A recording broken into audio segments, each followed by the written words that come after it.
Thank you for joining us, sir. How's it going? It's going well. It's going well. We're going to have the first question from Mike Heck with MMA Fighting. Mike, please go ahead. Going on, Alex? What's up, man? How's it going? Good. I know after everything that happened with April 18th and being in a training camp since the beginning of the year, you said you wanted to essentially wait until an event happened before making the decision to fight. You made this decision to fight Drew Dober before Saturday night's event went down. So when did you start to believe that things were going in the right direction enough for you to confidently put pen to paper? Just when I saw we were linked to Florida, and I knew Florida's batshit crazy, so I figured if it was going to go down anywhere, it's definitely going to happen. This will be your third opponent for this fight. And each provided a different challenge, from Makhachev to Morales sort of being the undefeated, hungry underdog. What excites you about this fight with Drew, and what challenges do you think this particular matchup brings you?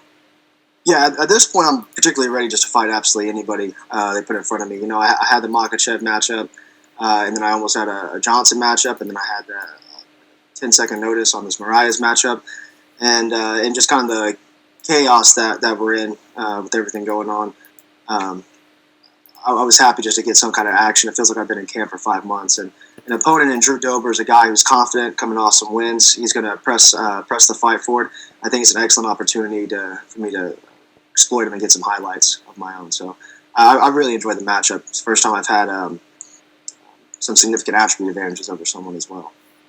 And then last thing for me, you know, people look at this fight from the outside and they see Drew having an advantage in the stand-up and the power department. And yeah, you've had a quick knockout of your own. You've had a couple of grinding decisions. But from the outside looking in, it seems like you're still a bit of a mystery in that octagon, and that you haven't truly defined who you are as a fighter quite yet in the UFC, despite sort of being thrust into a top 15 position. Do you feel like you can present Drew with a lot of problems because of that sort of unknown mystique about you and your abilities that maybe he hasn't seen yet? Absolutely. I don't believe there's a single position that I would be non-problematic for Drew. The stand-up department, I'll piece him apart at a 3-inch range with more technical strikes and more variety in attacks, quicker, leave him even stronger, more technical on the ground, on the feet, and there's absolutely no way he was able to prepare for anyone like me.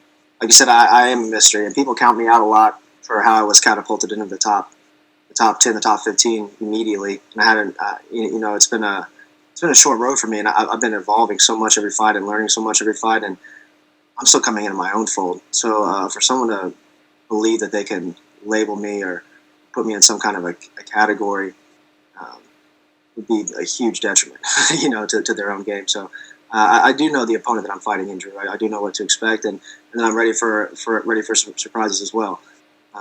There's absolutely no way that he could have prepared for someone like me. Thanks, Alex. Good luck on Wednesday. Thank you. And next up, we have Danny Segura from MMA Junkie. Danny, please go ahead. Hey, Alex. First of all, you made headlines some weeks ago saying that you might have had COVID, that you weren't sure. I'm curious, did you take the antibodies test that the UFC has been administering, and if so, did you get the results? Yeah, I did take the antibody test. Truthfully, I meant to check in with them on that today. I didn't even. I got in at about 11 o'clock last night. Did the antibody test, and they just gave me a thumbs up. So I'm not sure. I'm not sure what it was as far as the results. Okay. If you do have the antibodies, it's cool. It's just as long as you don't have active antibodies. Right. Yeah, but what I was getting at is the antibodies usually tells you if you've had it or not. So I was wondering if you cleared that up. No, I didn't even ask him. I was trying to get my shit together late night. So. Yeah, I do want to check today. Thanks for reminding me. Yeah, for sure, no problem. And yeah, like it was mentioned in the previous questions, you've had sort of several switch of opponents. It ended up in Drew Dober. Are you happy with this opponent? Are you happy with the end result that you got here? Yeah, I did like it. Someone earlier alluded to the fact that just being thrust in the top 15. I haven't really had a time to exploit anyone else in the division. A lot of guys get these kind of like bridge builders on the way to the top, and time to really develop themselves and grow. Every opponent I face has been in the top 15 on the signing of the contract, whether or not they were at the date of the fight. But I think an opponent like Drew Dober is a veteran. He's game. He's confident coming off of multiple knockout wins in a row, and coming in against me, he's going to press the pressure and press the fight, and that's exactly what I'm looking for. collision in the center, and I know I'm going to be the faster, more dynamic, stronger fighter. And then again, having the attributes I have over him, I do believe that you need to have attributes to challenge me, and I don't think he has it enough. So I think Drew Dober will make for an excellent highlight. And your original opponent was Islam Makhachev. I think that was a fight that a lot of people were excited for, given that you two are rising contenders, very young in a division. Is that a fight that you would like back at some point in your career? Yeah, sure. Yeah, after this fight, let's run it. I spent a lot of time preparing for him, so I would be happy to get that fight going. And that's another point too. The Islam fight, that could have been a grappling exchange. That could have gone a number of ways. This Dober fight I know will be exciting, and so that's kind of why I'm thrilled to have an opponent in Dober, to have a really exciting bout. The Islam fight, I could see it going a number of ways, but I can also see it, keenly being a chess match. So get this Dober fight, get something explosive, and then yeah, maybe reside at Islam or another. Yeah. And just last question, I was wondering if you have any thoughts on Saturday's main event. Justin Gaethje claiming the lightweight title. I mean, it's in your division, a big fight. Any thoughts on that performance and the fight itself? Yeah, he looked incredible.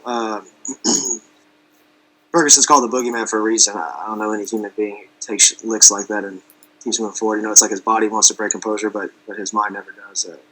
It is extremely impressive. And Gaethje, probably like three or four, I guess 4 fights ago now, there's kind of a switch that flicked in his game.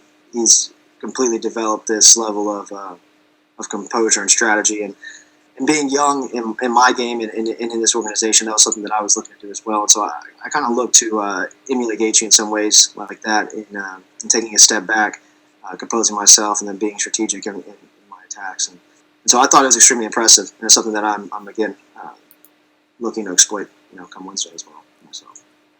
Thank you, Alex. Good luck.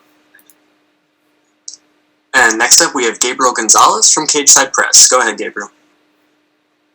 Hey, Alex. To go back to the, possibly having COVID, after everything that happened with Jacare last week, did they just seem to be a little more precautious when you arrived and came in your opinion? No, I was throwing handshakes and Eskimo kisses to everybody, man. It's all fam over here. All right, gotcha. What have the people around you been saying about you taking this fight? Have there been people in your life that are like, Alex, why are you traveling? Or has everyone just more been kind of like all in for you to get back to work and go out and compete?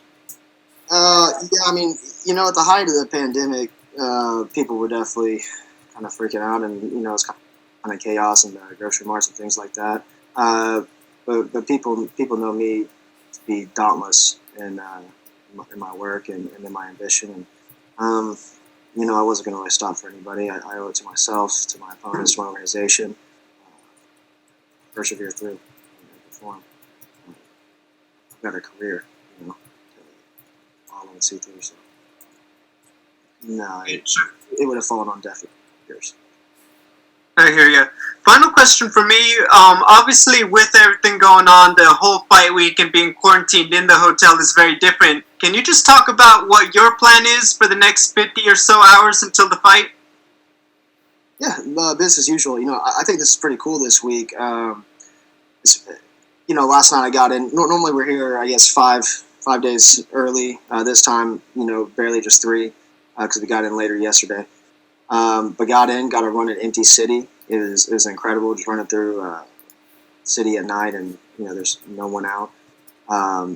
Having our own private spaces and amenities, and then not even having to really deal with much media shit, just doing this real quick and then being out. So I did a morning shakeout. There's a skylight pool upstairs, and hit that this morning to loosen up. I'm gonna hit another workout, a little simulation after this evening, kind of emulate the fight, and then I'm gonna make weight.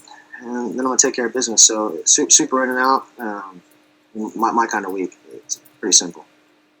And then everything that accommodates. So it's pretty cool having the privacy that we have. Hey, thank you, Alex. Perfect. Thank you, Alex. That's all we have for you, sir. You are good to go. Awesome. Thanks, guys. Appreciate y'all.